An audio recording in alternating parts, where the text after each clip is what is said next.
वृंदावन के एक महान संत थे। वे एक आश्रम में रहते थे जहां शांति और भक्ति का वातावरण था।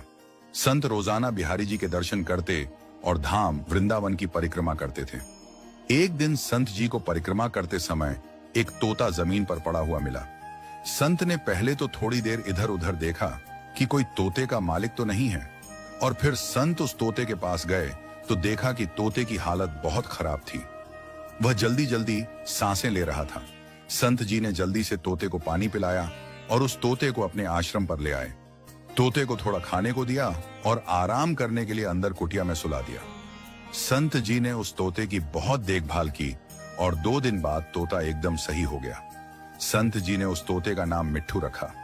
तोता बहुत हरा भरा, चंचल और बुद्धिमान था। संत ने उस तोते को बच्चों की तरह पाला और उसे अपने साथ भक्ति में लगा लिया। संत जी ने उसे गीता के श्लोक भी सिखाए थे।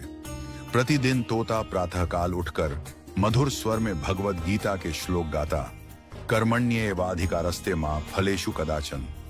आश्रम में जो भी आता वह तोते की यह दिव्य वाणी सुनकर अभिभूत हो जाता। लोग कहते, बाबा आपने तो तोते को भी ज्ञानी बना दिया। संत मुस्कुराते और कहते, भक्ति किसी भी रूप में आ सकती है। यदि भाव शुद्ध हो तो पक्षी भी भगवान का नाम ले सकते हैं। परंतु एक दिन आकाश में घनघोर बादल छा गए। वातावरण में अजीब बेचैनी थी। उसी दिन एक बिल्ली दबे पांव आई और अचानक तोते पर झपट पड़ी। तोता चीखते हुए टाय टाय करता हुआ बिल्ली की पकड़ में आ गया और अंतर्धान हो गया। अब संत मौन हो गए। वे कुछ न कहते न खाते, बस एक तक देखते रहते। लोगों ने देखा कि जो बाबा सदा मुस्कुराते रहते थे वे आज गहरे चिंतन में डूबे हैं। लोगों ने कहा, बाबा क्यों दुखी हो रहे हैं? हम दूसरा तोता ला देंगे और उससे भी गीता के श्लोक रटवा देंगे।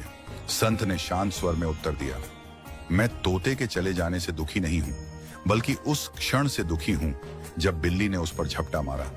उसने कोई श्लोक नहीं कहा, केवल टाय टाय किया। मैं सोच में हूं, मैंने भी जीवन भर भगवद गीता पढ़ी है, पर जिस क्षण यमराज मुझ पर झपटेंगे, क्या मेरे मुख से भी कर्मण्येवाधिकारस्ते निकलेगा या केवल डर और भ्रम से टाय टाय ही निकलेगा? इसलिए ही तो महापुरुष कहते हैं, ज्ञान और भक्ति को इतना भीतर तक उतारो कि वह केवल जुबान की नहीं बल्कि आत्मा की गूंज बन जाए, ताकि संकट के समय भी वही मुख से निकले जो ईश्वर की ओर ले जाए, ना कि भय की ओर। सच्चा ज्ञान वही है जो कठिन समय में भी तुम्हारा साथ न छोड़े, और सच्ची भक्ति वही है जो मृत्यु के क्षण में भी तुम्हें ईश्वर का स्मरण कराए। अगर वीडियो अच्छी लगी हो तो वीडियो को ज्यादा से ज्यादा शेयर करें, ताकि ये अनमोल बात सभी के पास तक पहुंच पाए और ज्यादा से ज्यादा लोग हरि भक्ति में लीन हो पाए और हम सभी अपने अंत समय में हरि का गुणगान कर सकें। राधे राधे।